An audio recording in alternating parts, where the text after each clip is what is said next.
Hello all, welcome to creative IAS academy 1000 MCQs challenge ಪ್ರಶ್ನೆಗಳ ಸರಣಿಗೆ ಸ್ವಾಗತ.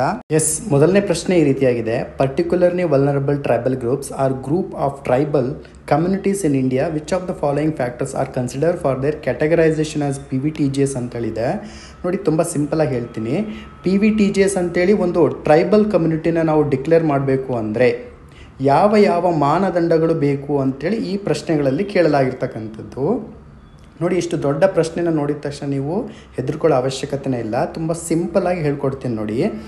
ನೋಡಿ, pre agricultural level of technology ಅಂತ ಇದೆ, lack of primary and secondary education ಅಂತ ಇದೆ, ಥರ್ಡ್ ಒನ್ ಎಕನಾಮಿಕ್ ಬ್ಯಾಕ್ವರ್ಡ್ನೆಸ್ ಅಂತಿದೆ, ಈ ಡಿಕ್ಲೈನಿಂಗ್ ಆಫ್ ಸ್ಟಾಗ್ನೆಂಟ್ ಪಾಪ್ಯುಲೇಷನ್ ಅಂತ ಇದೆ. ಈ ಆಯ್ಕೆಗಳನ್ನು ಸರಿಯಾಗಿ ನೋಡ್ಕೊಂಡಂಥ ಸಂದರ್ಭದಲ್ಲಿ ನಮಗೆ lack of primary and secondary education ಅಂತೇಳಿದೆ. ನೋಡಿ, ಒಂದು ಪ್ರದೇಶ ಇದೆ ಅಂತ ಅಂದ್ಕೊಳ್ಳಿ. ಆ ಪ್ರದೇಶದಲ್ಲಿ ಪ್ರೈಮರಿ ಎಜುಕೇಷನ್ ಮತ್ತು ಸೆಕೆಂಡರಿ ಎಜುಕೇಷನ್ ಇಲ್ಲ ಅಂದ ಮಾತ್ರಕ್ಕೆ ಆ ಒಂದು ಪ್ರದೇಶವನ್ನು ನಾವು PVTGS ಅಂತೇಳಿ ಗುರುತು ಮಾಡೋಕ್ಕಾಗುತ್ತಾ? ಇಲ್ಲ.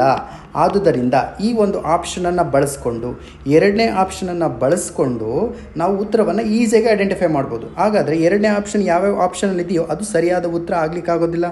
ಹಾಗಾಗಿ ಆಪ್ಷನ್ ಎ, ಆಪ್ಷನ್ ಬಿ ಮತ್ತು ಆಪ್ಷನ್ ಡಿ ಎಲಿಮಿನೇಟ್ ಆಗ್ತದೆ.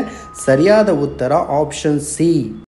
ಎರಡನೇ ಪ್ರಶ್ನೆ ಈ ರೀತಿಯಾಗಿದೆ. ವಿತ್ ರೆಫರೆನ್ಸ್ ಟು ದ ಭಾರತೀಯ ನ್ಯಾಯ ಸಂಹಿತಾ ಬಿಲ್ 2023 BNSS ಅಂತೇಳಿ ಕರೀತೇವೆ, which was recently passed by the parliament of India, consider the following statement ಅಂತೇಳಿದೆ. ಸೊ ಆಯ್ಕೆಗಳು ಈ ರೀತಿಯಾಗಿದೆ. Sedition is no longer an offence mentioned in the bill ಅಂತೇಳಿದೆ. It defines a child mean to person below the age of 18 ಅಂತಿದೆ. It consider the recommendation made by the justice Verma committee of 2023 ಅಂತೇಳಿದೆ. So ಈ ಮೂರು ಆಯ್ಕೆಗಳಲ್ಲಿ ನಾವು ಸರಿಯಾಗಿ ಅವಲೋಕನ ಮಾಡಿದಂತಹ ಸಂದರ್ಭದಲ್ಲಿ ಆಪ್ಷನ್ 3 ಏನಿದೆಯಲ್ಲ ಇದು ರಾಂಗ್ ಆಗ್ತಾ ಹೋಗುತ್ತೆ. ಸೊ ಆಪ್ಷನ್ 3 ರಾಂಗ್ ಆಯಿತು ಅಂದರೆ ನಿಮಗೆ ಆಪ್ಷನ್ ಬಿ, ಆಪ್ಷನ್ ಸಿ ಮತ್ತು ಆಪ್ಷನ್ ಡಿ ಈಸಿಯಾಗಿ ಎಲಿಮಿನೇಟ್ ಮಾಡ್ಬೋದು. Option A is the correct answer. Actually BNSS ಅಂತ ಏನಿದೆಯಲ್ಲ, ಭಾರತೀಯ ನ್ಯಾಯ ಸಂಹಿತಾ ಬಿಲ್ ಅಂತೇಳಿ ಏನಿದೆಯಲ್ಲ, ಇದನ್ನು ಮಿನಿಸ್ಟ್ರಿ ಆಫ್ ಹೋಮ್ ಅಫೇರ್ಸ್ ಅಂತಕ್ಕಂಥದ್ದು ಜಾರಿ ಮಾಡಿರ್ತಕ್ಕಂಥದ್ದು, ರೈಟ್. ಇದರ ಹಿಂದಿನ ಹೆಸರು ಏನು ಅಂತ ನಾವು ನೋಡ್ಕೊಂಡಂಥ ಸಂದರ್ಭದಲ್ಲಿ IPC ಅಂತೇಳಿ ಕರಿತೀವಿ, ಇಂಡಿಯನ್ ಪೀನಲ್ ಕೋಡ್. ಇದನ್ನು ಕಲೋನಿಯಲ್ ಎರಾ ಟೈಮಲ್ಲಿ ಜಾರಿ ಮಾಡಿರ್ತಕ್ಕಂಥದ್ದು, ವಸಾಹತುಶಾಹಿ ಆಡಳಿತದ ಸಂದರ್ಭದಲ್ಲಿ ಜಾರಿ ಮಾಡಿದ್ದು. ಅದನ್ನು ಬದಲಾವಣೆ ಮಾಡಿ ಕೇಂದ್ರ ಸರ್ಕಾರ 2023ರಲ್ಲಿ BNSS ಎನ್ನುವಂಥ ಒಂದು ಹೊಸದಾಗಿರ್ತಕ್ಕಂಥ ಮಸೂದೆಯನ್ನು ಜಾರಿ ಮಾಡಿದೆ. ಇಷ್ಟು ನೀವು ಪ್ರಿಲಿಮ್ಸ್ ಪಾಯಿಂಟ್ ಆಫ್ ವ್ಯೂ ಅಲ್ಲಿ ನೆನ್ಪಿಟ್ಕೊಳ್ಳಿ. ಮೂರನೇ ಪ್ರಶ್ನೆ ಈ ರೀತಿಯಾಗಿದೆ. Which among the following are the lithium triangle countries ಅಂತೇಳಿ ಕರಿತೀವಿ, LTC. ನೋಡಿ, ಆಪ್ಷನ್ಸ್ 5 ಇದ್ದಾವೆ. ತುಂಬ ಈಸಿಯಾಗಿ ಎಲಿಮಿನೇಷನನ್ನು ಮಾಡ್ಬೋದು. ಇಲ್ಲಿ LTC ಕಂಟ್ರೀಸ್ ಅಂದ ತಕ್ಷಣ ನಿಮಗೆ ಮೊದಲು ನೆನಪಾಗಬೇಕಾಗಿರೋದು ಚಿಲಿ. ಯಾಕೆ ಅಂದರೆ ಹೇಳ್ತೀನಿ ನೋಡಿ. ಲಿಥಿಯಂ ಏನಿದೆಯಲ್ಲ, ಈ ಲಿಥಿಯಮನ್ನು ಅತಿ ಹೆಚ್ಚು ಎಲ್ಲಿ ಪ್ರೊಡ್ಯೂಸ್ ಮಾಡಲಾಗುತ್ತದೆ ಅಂತ ಕೇಳಿದಾಗ ಚಿಲಿ ಅನ್ನೋದನ್ನು ನಾವು ನೆನ್ಪಿಟ್ಕೊಳ್ಬೇಕು, ರೈಟ್.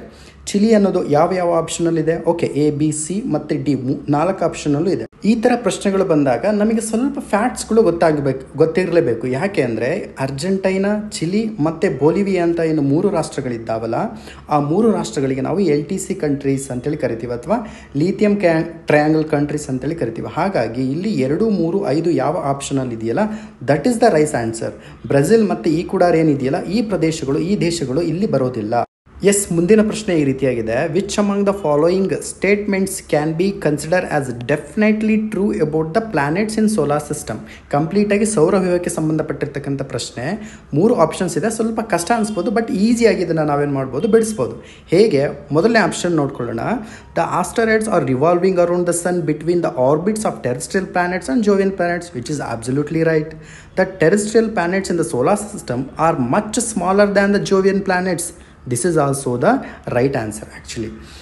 ಮೂರನೇ ಆಪ್ಷನನ್ನು ನೋಡ್ಕೊಳ್ಳೋಣ. The atmosphere of Jovian planets is made up of oxygen and argon ಅಂತೇಳಿದೆ. This is the wrong statement. ಈ ಆಪ್ಷನ್ ತಪ್ಪು ಅಂತ ಗೊತ್ತಾಗಿದ ತಕ್ಷಣ ನಾವು ಈಸಿಯಾಗಿ ಆಪ್ಷನ್ ಎ ಮತ್ತು ಆಪ್ಷನ್ ಬಿ ಅನ್ನು ತೆಗೆದು ಹಾಕ್ಬೋದು. ಸೊ ಹಾಗಾಗಿ ಸರಿಯಾದ ಉತ್ತರ ಏನಾಗ್ತಾ ಹೋಗುತ್ತೆ ಅಲ್ಲಿ? Option C is the right answer. So first of all the atmosphere of Jovian planets is made up of oxygen and organ ಅಂತಿದೆ. ಇದು ಆಕ್ಸಿಜನ್ ಮತ್ತು ಆರ್ಗನಿಂದ ಆಗಿರೋದಿಲ್ಲ, ಬದಲಾಗಿ ಹೀಲಿಯಂ ಮತ್ತು ಹೈಡ್ರೋಜನ್ ಎಂಬ 2 ಗ್ಯಾಸಸ್ಗಳಿಂದ ರಚನೆ ಆಗಿರ್ತಕ್ಕಂಥದ್ದನ್ನು ನಾವು ನೋಡ್ಕೊಳ್ಬೋದು. ಹಾಗಾಗಿ ಸರಿ ಉತ್ತರ ಇಲ್ಲಿ ಆಪ್ಷನ್ ಸಿ. ಸರ್, ಪ್ರಶ್ನೆ ಇನ್ನೂ ಅರ್ಥ ಆಗಿಲ್ಲ ಅಂದರೆ ಇಲ್ಲಿ ನಿಮಗೆ ತುಂಬ ಸಿಂಪಲ್ ಆಗಿ ಎಕ್ಸ್ಪ್ಲನೇಷನನ್ನು ನೋಡ್ಕೊಳ್ಬೋದು. ನೋಡಿ, 3ನೇ ಸ್ಟೇಟ್ಮೆಂಟ್ ತಪ್ಪಾಗಿದೆ. Jovian planet is made up of helium and hydrogen. ಗೊತ್ತಾಯ್ತು ನಮಗೆ. ಸೊ ನೋಡಿ, ಮರ್ಕ್ಯುರಿ, ವೀನಸ್, ಅರ್ತ್ ಮತ್ತು ಮಾರ್ಸ್ ಅಂತ ಇದೆಯಲ್ಲ, ಇವುಗಳನ್ನು ನಾವು ಇನ್ನರ್ ಪ್ಲಾನೆಟ್ಸ್ ಅಂತೇಳಿ ಕರಿತೀವಿ. ಕಾರಣ ಏನು ಅಂದರೆ ಈ ಸನ್ ಮತ್ತು ಈ ಆಸ್ಟರ್ ಆಸ್ಟರಾಯ್ಡ್ಸ್ ಬೆಲ್ಟ್ಸ್ ಇದೆಯಲ್ಲ, ಈ ಪ್ರದೇಶದಲ್ಲಿ ಇನ್ನರ್ ಪ್ಲಾನೆಟ್ಸ್ಗಳು ಇರ್ತವೆ. ಉಳಿದಿರ್ತಕ್ಕಂತಹ ರಿಮೈನಿಂಗ್ 4 ಪ್ಲಾನೆಟ್ಸ್ ಏನಿದ್ದಾವಲ್ಲ, ಇವುಗಳು ಔಟರ್ ಪ್ಲಾನೆಟ್ಸ್ಗಳಲ್ಲಿ ಇರ್ತವೆ, ಅಂದರೆ ಔಟರ್ ಭಾಗದಲ್ಲಿ ಇರ್ತವೆ, ಆಸ್ಟರಾಯ್ಡ್ಸ್ ಬೆಲ್ಟ್ಸಿಂದ ಹೊರಗಡೆ. ಅದಕ್ಕೆ ಇವನ್ನ ಔಟರ್ ಪ್ಲಾನೆಟ್ಸ್ ಅಥವಾ ಜೋವಿಯನ್ ಪ್ಲಾನೆಟ್ಸ್ ಅಂತೇಳಿ ಕರಿತೇವೆ. ಮುಂದಿನ ಪ್ರಶ್ನೆಯನ್ನು ನೋಡ್ಕೊಳ್ಳೋಣ. ಇಲ್ಲಿ ಒಂದು ಸೆಕ್ಷನಲ್ಲಿ ಪ್ರಾಣಿಗಳನ್ನು ಕೊಟ್ಟಿದ್ದಾನೆ, ಇನ್ನೊಂದು ಸೆಕ್ಷನಲ್ಲಿ ವನ್ಯಜೀವಿ ಅಭಯಾರಣ್ಯಗಳನ್ನು ಕೊಟ್ಟಿದ್ದಾನೆ.